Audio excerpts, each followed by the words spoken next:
QA. QA, well, duh, okay. QA. People will do the UX. Duh, yeah, UX. Okay, excellent. So you can see this is a problem that really is across the board. You have different people, and the one thing that I've seen when working with enterprises, especially with this work, is that a good user experience isn't just one person's problem, it's everyone's problem. So that means the UX people need to make sure that it's a good user experience, the QA people, but ultimately it's also making sure that the developers have fast code that works well. And the operations are actually making sure that the backend is working, so it's everything coming together. So let's look at ultimately some of the differences we have between mobile and desktop and try to understand why mobile is more challenging than you might even realize. Because what I saw a couple of years ago was a lot of people were basically taking the same technology that they were testing with their desktop and doing it in mobile and kind of hoping it worked, and ultimately it doesn't quite work. So let's understand why. First of all, in terms of the client. So obviously, in the desktop world, you have a browser. It's pretty standard. Everybody has one on their desktop. And even variances between browsers today is pretty small. I remember like 5-6 years ago, people would say it has to support IE6 and everybody would shudder because it has to support IE6. Today, more or less everything works on everything. On the other hand, on mobile, you really have a multitude of clients, both in terms of the hardware and the environment in which it sits. So you have, I don't even know how many, but you probably have at least 15 or 20 different device manufacturers and then versions of iOS and Windows Mobile and Android. And then just the plethora of different combinations out there, not to mention Wi-Fi versus LTE versus 3G. You know, it's a lot more difficult. Technology, HTML versus HTML/native. So if anybody here is a mobile app developer, I'm sure you know that. If you're going with your own app, the technology that you're using is basically your own code. And other than probably using HTTP for your protocol for getting information, how you're actually rendering, what you're rendering, when you're rendering, when you're doing caching, and when you're not doing caching, what to do if there's no connectivity, that's kind of up to you. So really, you know, the native technology is going to be whatever you have it to be. Bandwidth, obviously desktops are fast. Mobile devices, you're talking usually anywhere between 0.1 megabyte if you have kind of a slow connection, you know, like when you're kind of looking for that one bar and you're like, please, please. So those are the situations, though, that you're going to have people using your app with that one bar and you still need to support that. Latency, small versus large, that's one thing which I really want you to be aware of, is that latency, most people think, well, latency is what it is. But as we'll see in a few seconds, the small difference in latency can make a huge difference in the user experience. Visual feedback, this is actually one of my favorites. People know how a browser reacts. You know that when you click on a button, in most browsers you have this little wheel, like in Chrome, you have this little wheel kind of going around, and you're looking for that wheel to go around. But you have some visual feedback of, I know that you clicked on me, and now you have to wait a little. And I think in Chrome, even one direction is before you actually make the connection, and then the other direction is you made the connection. So you get some great visual feedback. On the other hand, on most mobile apps, the good mobile apps will give you this little kind of scroll wheel which is saying, I'm thinking, I'm thinking. But I remember when the Weather Channel first came out with their app, I would be clicking and clicking and clicking and nothing would happen. I'm like, what's up with this? And finally I realized you have to wait like 3 seconds to get a response. It's just, they didn't give me any visual indication. So if you are app developers and you want to make sure that you have a good user experience, and sometimes you're just going to have to wait for some backend data, make sure to give that visual feedback not after the data has loaded, but beforehand. I've even seen some apps, the CNN app, that when you click, you actually get this little kind of red spot which shows you, yes, I know you clicked here. That's cool as well. And then last but definitely not least, accurate emulation. So that's what this talk is about today. You don't need to emulate a browser on a PC because you have a browser on a PC. And basically it runs almost everywhere. And you can even run it remotely. And you're getting the same desktop experience regardless of where you run it. I can run it in a cloud on EC2. It's the same desktop running in a cloud on EC2. On the other hand, accurate emulation for mobile devices is non-existent. Now I do know we have some emulation. You can actually run the Xcode iPhone, or for Android I'm sure they have things, and it'll show you the nice interface. And that might work in terms of maybe the GUI, just in terms of do things totally look off. But in terms of actually the user experience, it just doesn't work, both in terms of the hardware and software of the device. I mean, you have to deal with all the different versions of operating system and what you do if there's not enough memory or CPU and stuff like that. And then last but not least, the actual networks. There is no accurate emulation of networks, as we'll shortly see, that if you're just doing a simulated network, you're not going to get accurate results. So the only way to truly see what the actual user experience is like on a mobile device is to use a real mobile device in a real mobile network. So this is what I was saying beforehand. I'll go over this really quickly. There's someone over at Google, I forget his name, but he writes tons of really good stuff. And I'll share this link later too. I'll send out an email to whoever was in the meetup. But this awesome deck which talks a lot about, again, the importance of the fast user experience on mobile, but also some a lot more cool graphs. So here we show something as simple as, well, if I had, let's say, a 20 millisecond latency versus a 200 millisecond latency, that could change the load time of the page or your app from, if it's just 5 requests, from 1 second to 4 seconds, which is a big difference. So people think, 20 milliseconds, 100 milliseconds, what's 80 milliseconds between you and me? But it turns out, actually, it really, really makes a big difference. And then in terms of bandwidth, here you can see it's that kind of 1-2 megabit per second that really makes a difference, but after that, it's not so bad. Now, I personally, I have LTE, I live in New York City, so for me, I'm very fortunate that I always kind of get that fast connectivity. But don't forget, we kind of live in a bubble here that not everybody is on LTE in New York City. And if you're somewhere else on 3G, you're just not going to get the same bandwidth. Which brings us ultimately to the bottom line, which is if you're on a desktop, if you look at the number of virtual users, and again, virtual users, so again, you want to test your backend, this is all about how does my backend respond? And as a result of the backend, the more users you're loading on the backend, the slower your backend is going to be. The more latency you're going to get for each request. So as I increase the number of users, you can see the response time loads, and at one point what usually happens is you basically kill your backend.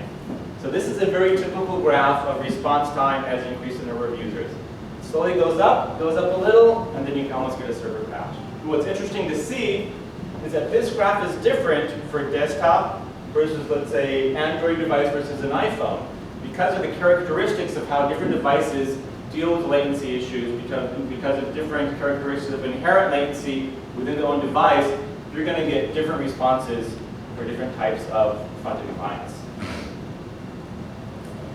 So, on one hand, you can do this back-end testing, which is you're just testing your server, which means you want to pound your server and say, well, how long does it take my server to respond?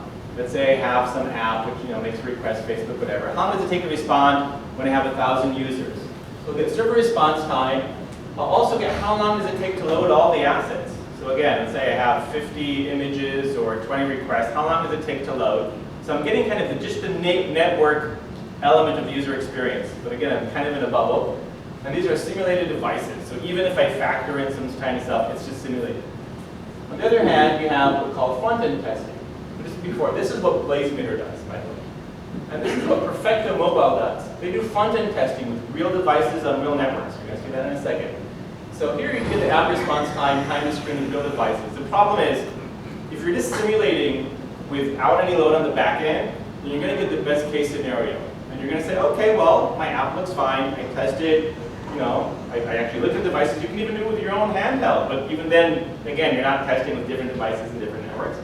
But you don't get the combined effect. So the only way to make sure that if your backend can handle the load and what the user experience is like when you actually have the load is to combine the two worlds. And that's where Perfecto and JMeter said, you know what, we each are solving a different piece of the puzzle. Let's put our technologies together.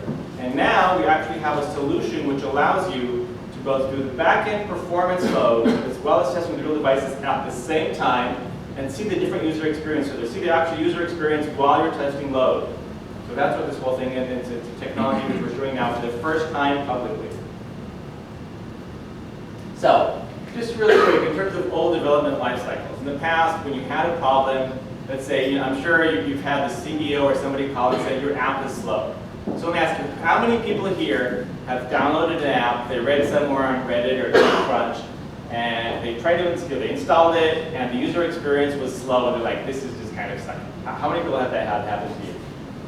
And how many of you gave it another chance and they did? Exactly. Well, what? Okay. But the thing is, you don't get a second chance. And if the best case scenario is, because when you get that mention on TechCrunch or Reddit or whatever, and everybody's downloading and everyone wants to make the connection to sign up, whatever, you need to make sure you can handle that. But you need to make sure you can handle that beforehand and not after you get your mention on TechCrunch, because at that point, you've basically lost. And this is what you don't want happening. So what we're seeing today is that people are doing automated testing. Automated testing is simple as when you come out, first of all, that means that the performance and functional testing is part of your solution. It's part of the actual application that you're building in terms of your continuous lifecycle integration. So anybody who's a developer probably, or even people who are not developers might be familiar with some of these tools. But there's a lot of tools out there, and actually our solution also supports these tools where you can run your performance and the functional testing as part of the build. So every time you come with a new feature, and you're asking yourself, well, did this new feature make my back end slow under load, or did it make my front end slow under load? You can guess, or you can actually test and try it out. And the second thing is ultimately troubleshooting. So when you do know there's a problem and you want to test it, the only way to truly test it is to actually recreate the problem, which is probably when you had 10,000 users in your backend. So let's take a test case scenario and see we actually build this test case scenario. So let's say United were to come to us, they haven't yet, but let's say they did, and says, oh, well, we want to create a simulation of, let's say, a snowstorm in JFK. And because of the snowstorm, you can imagine everybody with a United handset is going to be saying, what's the status of my flight? What's the status of my flight? So we're going to simulate 20,000 users using 80 servers in 8 different geographic locations. We want to make sure the load is coming realistic from different places. And then test with real devices at the same time that we're creating the load. So we're actually going to slowly, gradually create some load. And then as we're creating load, we're not actually going to test with 20,000 users on United app right now. But I'm saying in terms of the technology, this is the type of stuff that we do. We'll show you a different case scenario with slightly less users. But this is a very common case where you need to know, well, how does my app perform under load?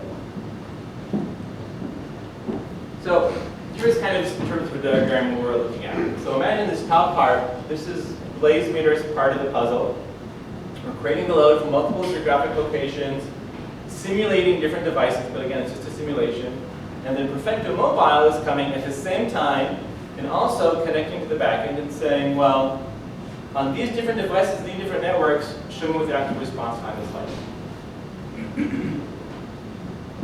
So what are all the steps we're going to take? Now, in reality, something like this, I'm telling you, I was doing some testing beforehand and doing some demoing.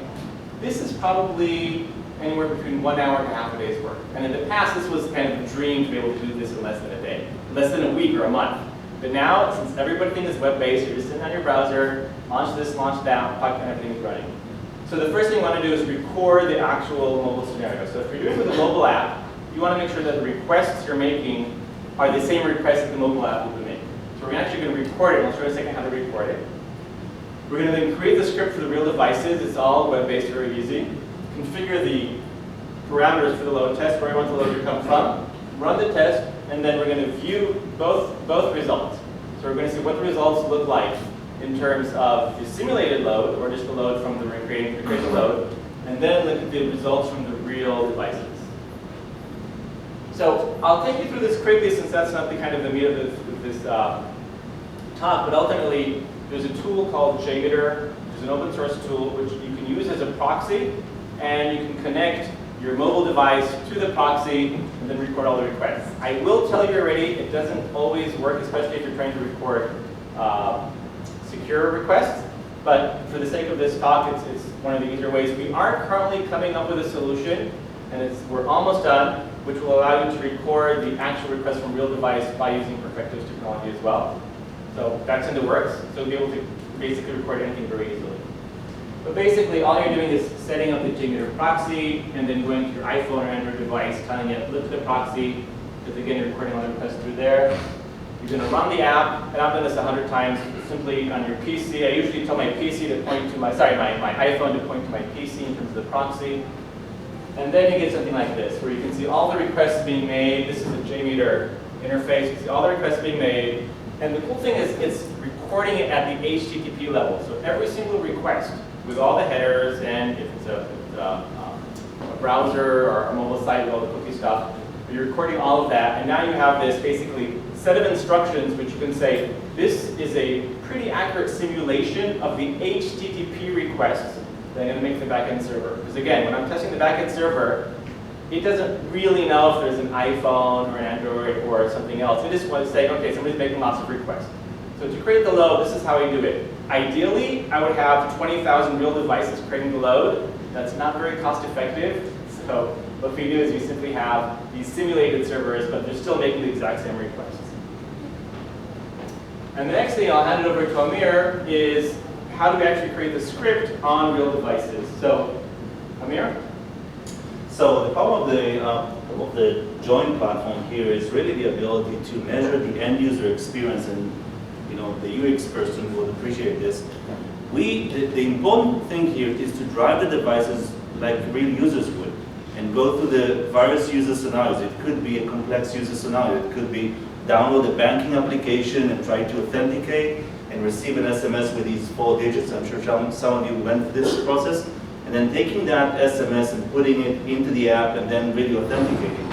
So going through the end-to-end user experience while load is applied on the back end. So we are driving the user scenario from the end user experience, and we're also measuring from the UI itself. Because fundamentally, your users don't care if the packet came back or not. They care about whether the button showed up or not. That's what they care about, and that's what we want to measure, right? And so in our SaaS environment, this is completely web-based.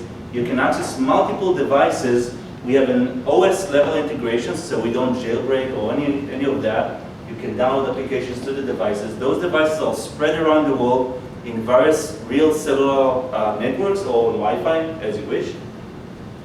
And you simply select the devices that you're going to work on. You can select multiple devices.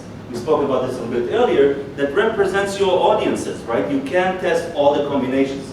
And there's a multitude of combinations, right? Just take iOS, there are different devices, there are different OS versions, etc., etc. So you need to choose what represents your target audience, the devices, the OS versions, the locations and carriers, and the user scenarios. Within those user scenarios, what are the transactions and key metrics that you really care about? Once you've selected the device that you want to work on, you create the script. The script, like I said earlier, can represent any user scenario that you want. Anything that you would do with the device in your hand, you can do on a real device in the Perfecto network. And so as you're scripting, you've got the device to your right-hand side, and you're actually seeing the UI. And you're clicking on buttons or text objects visually like a user would, and you're also measuring the metrics with checkpoints, either native object recognition or OCR, text or image, doesn't matter. And you're effectively going through a user scenario, as complex as it might be, and measuring the transactions that you need. You can see that we're starting the application, we're starting a timer, and effectively, we're setting a checkpoint to suggest both the availability and the response time of the start application while load is applied on the back end. We'll repeat that process repeatedly as the number of virtual users grow and stabilize and see what happens to the real device. The other thing to point here, on real devices, you want to be accurate with the results. So there's a couple of questions, interesting questions that you want to ask yourself. Do you want to clear the cache in browsers? How many users know how to clear the cache before they go on a website? Do you want to kill your application? Right? How many people here know how to kill an application on iOS 7? Okay, I can tell you my wife doesn't, right? So, an interesting thing here, you can decide here, we've got a kill app function, which allows us to kill an app, but is that the right thing to do? And so on and so forth. A lot of insight, as Ophir said, both from the performance of the back end, which is really important for key people in the organization, as well as response time from the end user experience on a real device. That has two impacts. It has an impact on the line of business, because every line of business knows that another second in the performance or availability has impact on the user churn, has impact on the adoption, etc., etc. Whatever your business success criteria might be.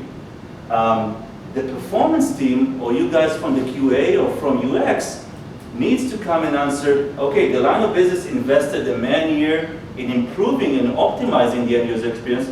Well, what do I invest in? Do I increase application cache, HTML5 resident storage, etc.? So those are the type of things that you want to look at when you're running real devices in parallel to the load. And one thing I'll also add, and I was most impressed when I first saw this, is I'm used to the world where you get very set KPIs. In other words, the KPIs you can measure when you're doing performances in the back end is basically how long it took to make a response and get it back. And you can kind of group those a bit.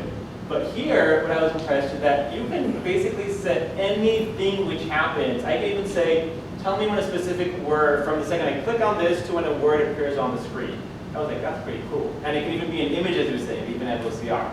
So you define within the realm of Perfecto, you basically define what are the timers and what are the kind of start and end events that I want to define. And those are the KPIs I'm going to be using in terms of when I look at my metrics and the graphs. So in terms of configuring the test parameters, so here are some screenshots from the BlazeMeter interface. So when you go to actually add a test, and it's all web-based, what you're going to do is you're going to first of all decide where you want the load servers to be located. So we currently support, 11 locations, but here are 8 of them. These are EC2 locations, so we basically use EC2 in order to create the load. So you can see it's 8 different locations. And in this case, when we'll finish a few seconds, you can also select multiple areas. So I wanted to create a test from 8 different locations. Next, in terms of the number of servers and users.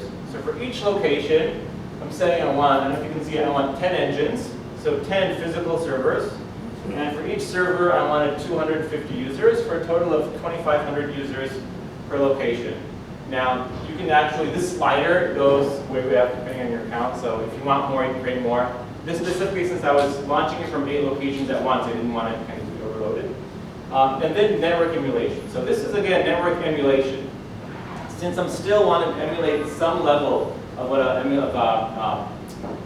network device or a mobile device would look like, I don't want the connection to be just as fast as the network will allow me. So I'm adding a little latency, 100 milliseconds latency, like 780 kilobytes bandwidth, just to give it some realism. But ultimately, as you'll see in a few seconds, this is just kind of putting my finger kind of in the wind and saying, well, let's just throw 100 milliseconds because it's better than nothing. So here you can see after I set up the test, basically I went through and just kind of clicked on everything. I'm doing a test where you can see I have St. Paulo is one region and here are the other regions. So I'm going to be setting a test for 1 hour and it's going to be in all those locations. Then I go within the BlazeMeter interface, and again, if you do have to have a Perfecto mobile account. But the cool thing is now the two systems work together. So all I need to do is check the devices that I have in my account, check the script that I created beforehand, and then I'm ready to go. And at that point, what will happen is that as I'm creating the load, every couple of minutes, I'll also be testing with these real devices. And you can see here, this specifically happens to be an iPhone with AT&T and iOS 6.2. So whatever devices you configure, whatever you have, those are your devices. So running the load test, I need to skip that because there's a button which says start. I don't have a slide which says start, but this is all web-based. And afterwards I can show you one of the slides, I can show you the actual interface, but it's very easy, you'll see. And then analyze the results. So here are some of the count results we have usually when we're testing mobile websites, and I'll show you some other ones. Then the KPIs you're looking at are a little different. You have something like a waterfall, which is nice in terms of all the images and stuff. But I want to focus on mobile apps, because that's what this is all about. So let's look at an actual report in terms of the mobile. So we wanted to say, well, okay, we've been talking a lot about the difference that you're actually going to see between simulated and real. So let's kind of, put my money where my mouth is. Now we wanted to test this on United's back end with 20,000 users, but United didn't let us. So what we had to settle for is actually testing with 150 simulated users. This is 150 users, which I'm generating simply from the cloud, hitting a mobile website on a low-end server. So I purposely took a server which I knew at 150 would start to get slow. And as you can see here, so the number of users, this orange line, this is the number of users. You can see it increases from 20 to 150. And these are the two basically standard KPIs you're going to see when you're doing a load test. You can see latency, which means how long is it taking for the server to respond, or time to first byte for the people who are more technical. So here you can see it kind of grows, and again, this is pretty typical where it grows, and at one point I can see, you know what, I'm kind of steady at around between 7 to 9 seconds. So even though I'm increasing the load, I have to say the server was able to respond fairly admirably. On the other hand, this light blue line, this is how long it's taking for the entire web page to load. So again, I needed to test with something which I could easily test, so I picked a mobile website. So in terms of the time it takes to load all the resources, you can see that this continues to increase. And it actually reaches around 20 seconds. Now, you can guess 20 seconds for whatever, whether that's a mobile app, whatever I'm testing, is not acceptable in terms of response time. That's just not going to cut it. Now, on the next slide, I'm going to show you in a second, you're going to see the response times from the actual app at the same time. So again, what we're doing is as we're creating this load, and this is the virtual user, this is the 20,000 or the 150 virtual users which I'm doing. This is their user experience. Before I show you the next slide, which shows you the actual device, does anybody want to guess? Okay, people who think that the actual application performed better than this blue line, raise your hand. Okay, don't be really, okay. And people who think that the actual application performed worse than this blue line, raise your hand. And people who have no idea whatsoever, raise your hand. How many people think that it's not predictable out of this chart, to be able to predict the mobile end user experience? Well, I think it was up until where the blue kept on going, but the number of users flattened out. So what's going on there? Why does the blue keep? Why does the load time continue to degrade? Oh, in here? So from my experience, usually what will happen is that if you look at multiple resources that a backend server has, what I'm guessing is happening here is that the server was able to respond in a certain time, but there are certain network resources which are hitting their limit, or the number of hits per second. So it could be also that, without knowing the specifics, and I can dig deeper, we do have hits per second, kilobytes per second. But from my experience, what's happening is that there's other resources which we're not seeing specifically in this graph, and I can dig down deeper and probably tell you, okay, we've hit some limit in terms of network resources. So what's happening is that the server is still able to respond within this time, but now its network is slower. So it's kind of like, this is how many, compare how many lanes, let's say you have on the highway, to how fast the cars are going. Yeah. So I see I've only hit this latency, is still okay in terms of the number of lanes, but how fast the cars are going now, they're going slower. So that's probably why I'm seeing it. And again, I can dig down deeper and tell you more about your backend. Interesting interrelationship between oops, sorry about that. Did that mean we're not right here? We go. Just a second.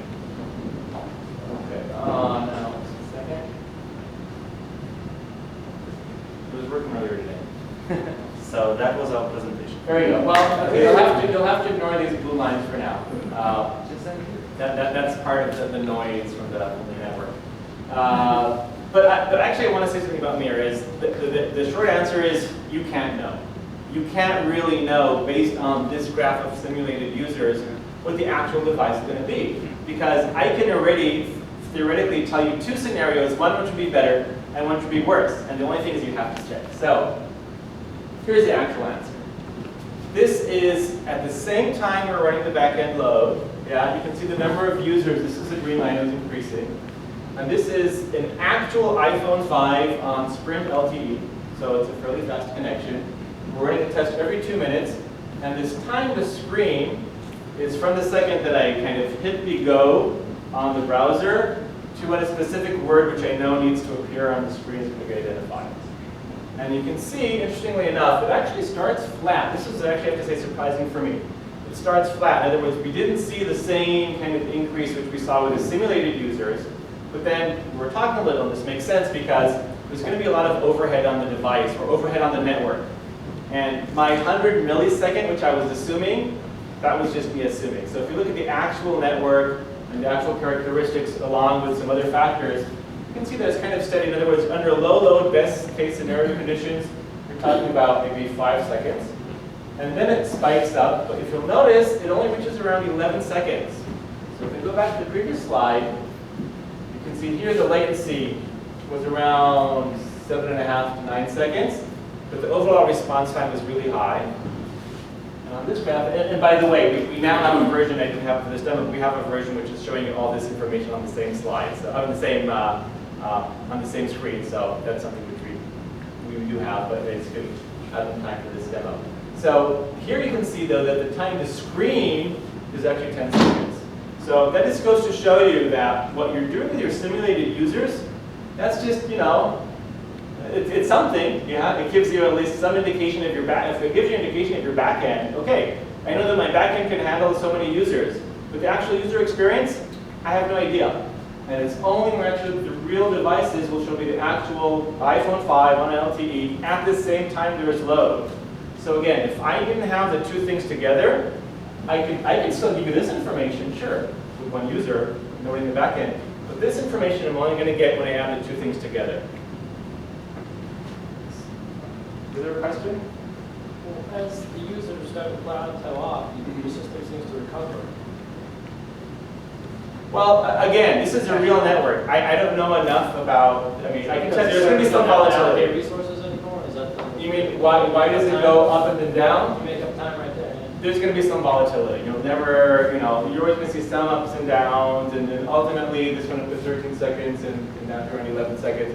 You're always going to see some volatility. It's never going to be kind of really nice graphs, and if it is, then something might be wrong or whatever. Or maybe you're on Wi-Fi. The only time I've seen the really nice graphs is when we're in Wi-Fi, because at that point your network connectivity is almost not a factor.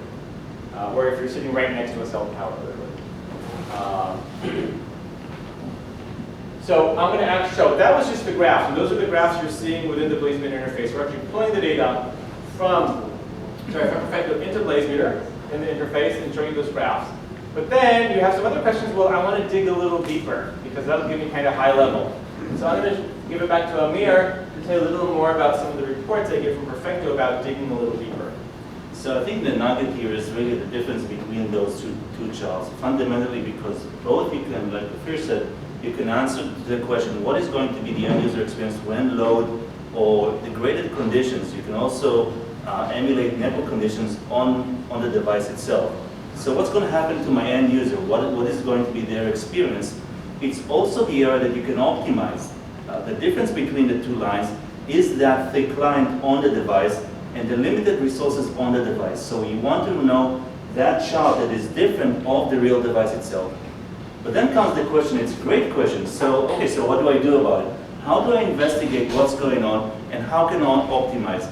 What are the metrics that I need to get in order to have enough information to go and optimize?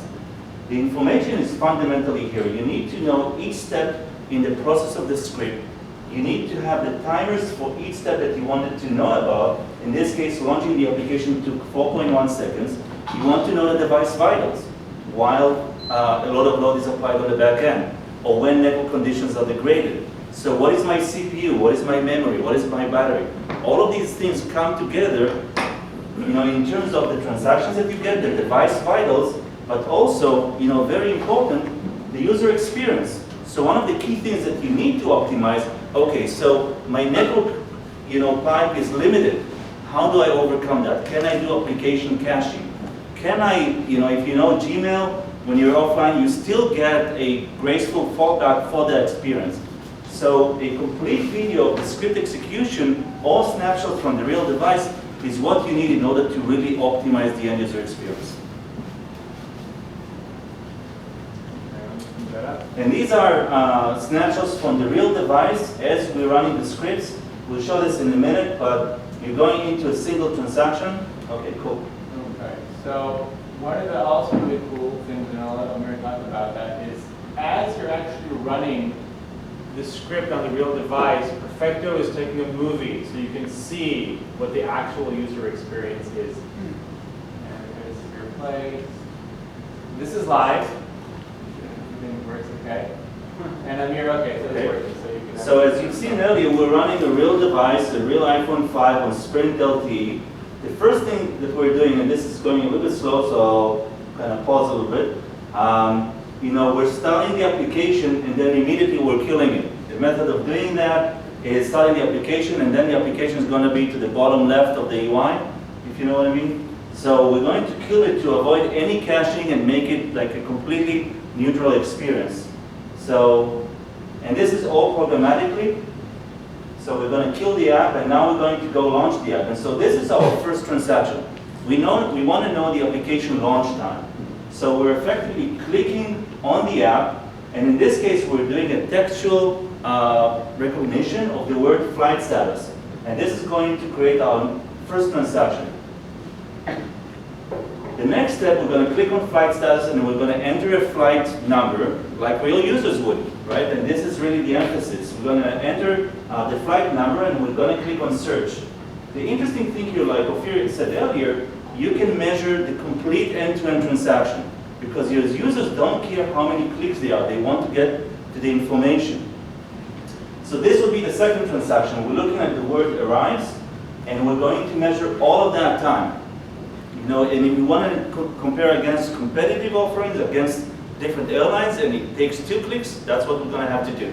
So that's the kind of insight that you'll get, the transactions, the device vitals, and that video.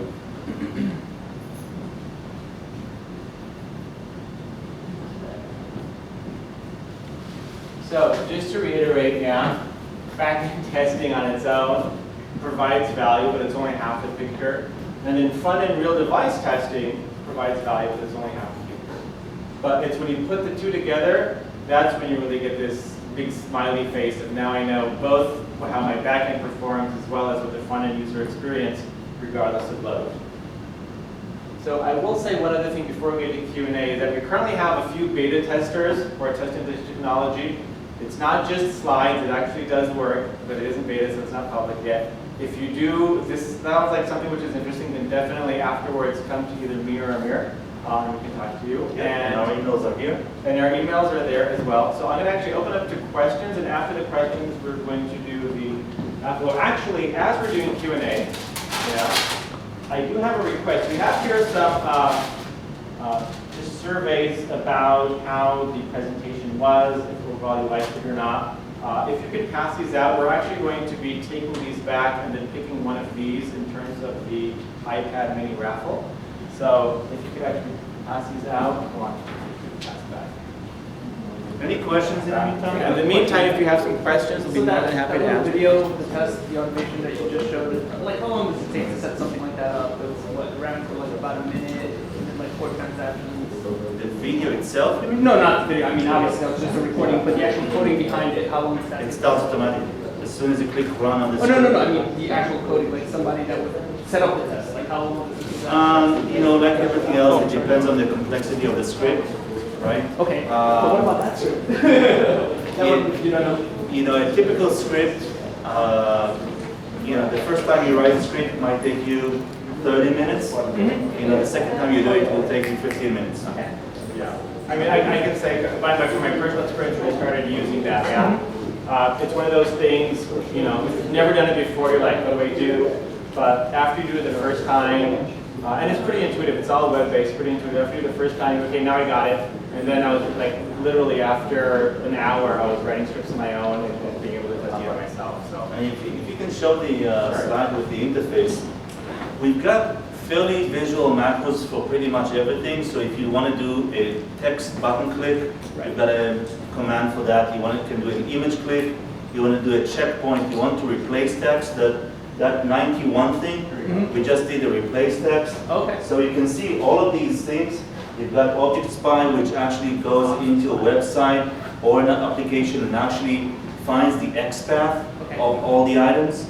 So, and I think, you have commands, like for me, it was like, okay, there's an open browser command, there's a go to URL command, there's a look for this text command, there's a start timer command, and there's an end timer command, and there's a condition if it's actually on success, then stop the timer, on failure, do something else.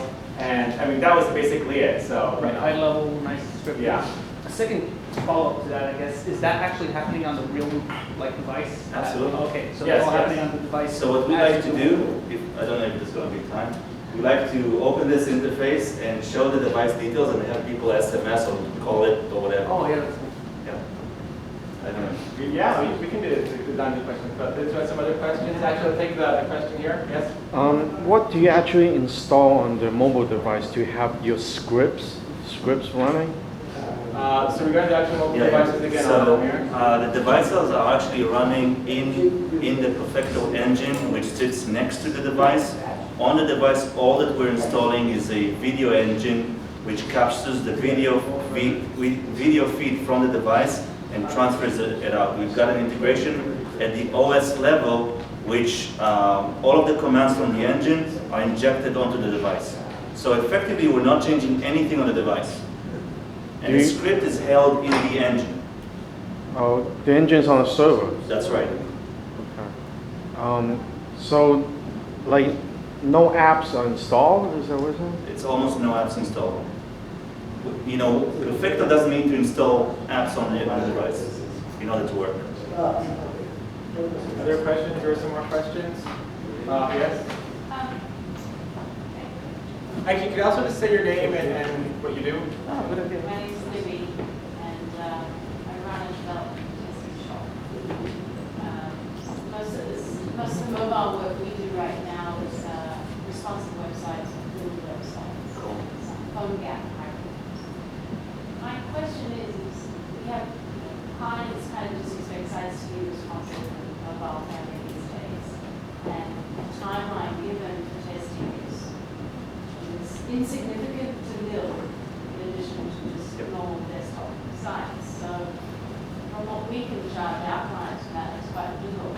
So my question is, I'm not sure what the pricing is for this and what your take has been in the marketplace for getting a feel for people willing to pay for this. I mean, as a service provider, these testing, yeah, it's something that I'm not sure clients realize what goes into all this right now. You can start if everything to add. I'll take a start. I think that we're both aligned in terms of getting small, showing the value and growing.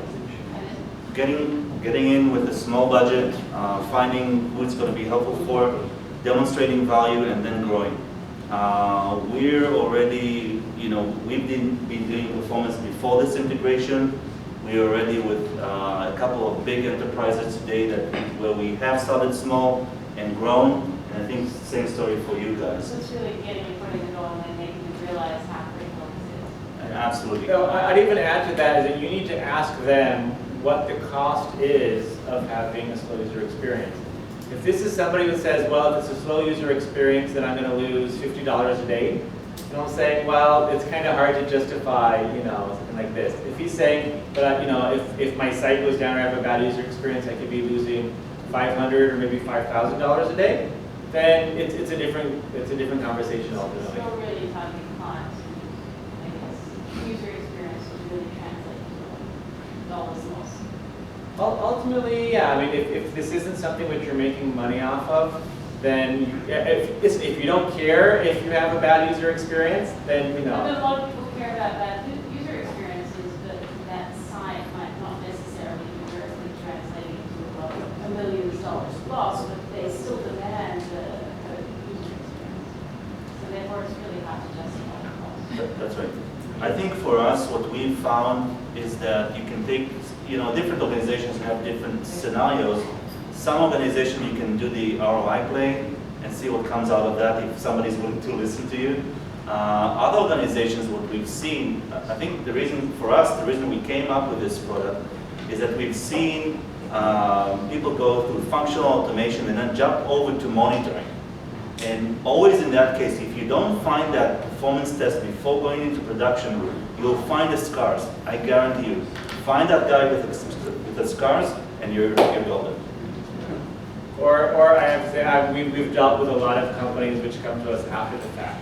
It's like, well, we didn't do any testing, and then all of a sudden, we're now feeling the pain, so we got to actually do some testing. Now, I think the other key point here that's really, really worth emphasizing is the ecosystem and automation aspect of it. This solution is integrated into Jenkins and other delivery application lifecycle, sometimes open source mechanisms. And so it's really automated, right? You've got a nightly build, you run a performance test, and that's really the key, right? So it's really integrated into the complete solution. Next questions? Yeah? For the beta, are you guys doing just iPhones, or are you guys doing iPads, or anything else? No. How many devices do you have? We'll do whatever iOS and Android you want. Yeah. I mean, literally. Tablets, smartphones, whatever. So the value is just to identify and notify the vendor of the app that some user experience, UX experience is having a bottleneck. I would wonder, like wouldn't the app vendor want to identify the code that's causing this bottleneck? Sure. So you have- So to your point, actually, and I'll take this, so the next question might be is, okay, what's my bottleneck? So at that point, there's different options. I do know that, Amir, you do have some, so actually I'll say this. If you want on-device, I do know, and maybe you can talk a little more about, but you do have some statistics about what's actually happening with the bottleneck is. But I'll also say, if you want to know what the bottleneck is in the backend server, we have a partnership with a company called New Relic, which will tell you your backend server statistics. So, and again, it's a whole different conversation, which I'm more than happy to talk about. But we also work with an application performance monitoring company called New Relic, which what they do is they show you the actual CPU, bandwidth, memory. They'll even go down to the specific SQL query that was slow to make your backend slow. So we actually have a partnership with them where as you're doing a performance test, you can see again, at the same time, how many users they had and what the actual backend bottlenecks were, not from the client's perspective of the backend, but from the actual backend itself. So we do have partnerships with companies which will give you what's usually called either application performance monitoring, or in Amir's case, which will tell you the device statistics as well. Yes? So along with the installed applications, does it also test web pages? Yeah, I mean, anything you can test. Basically, Whatever you can do with the phone in your hand, you can do using this. yeah, it's an actual, I mean, anything you can click on, you can do with Imagine a crazy scenario where you have voice over IP and streaming HBO and whatever you can do with the device in your hand, you can do it this way. including Safari or, you know. Yes? When you automate, this is on the front end, when you automate the script to actually perform Yep. the actions, are they portable across devices? Yes, absolutely. So they are. So I don't want to go like a vendor we did, but we have a technology called script once technology, and effectively it's an underlying technology which translates like a button click, for example, you know, from what would be the actual implementation on iPhone versus Android versus BlackBerry. And so you're absolutely right, we're trying to reduce the script maintenance. And so this script, for example, actually this exact script runs exactly the same on a Galaxy S3, an iPhone 5, an iPhone 4, and that's just the device that we got.